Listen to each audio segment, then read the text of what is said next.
Tidak pandai mengaji Quran selamat tak di akhirat? Orang yang tak pandai mengaji Quran dia kata akhirat selamat ke tak? Orang yang ikut Quran selamat di akhirat. Ada orang tak pandai mengaji tapi dia pergi dengar orang mengajar dan dia ikut, selamat di akhirat.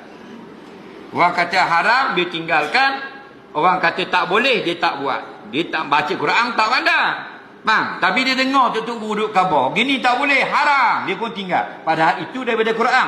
Kerana yang penting bukan baca Quran, iaitu ikut petunjuk Quran. Quran kata boleh, kita buat. Quran kata haram, kita tinggal. Orang gitu selamat. Walaupun tak pandai baca Quran. Tapi kalau baca Quran tak ikut, tak selamat kau. Sebab tu Nabi kata, kamin qari'in yaqra'ul Quran wal Qur'anu yal'anuh. Ramai umatku yang baca Quran, tapi Quran laknat pula muka dia.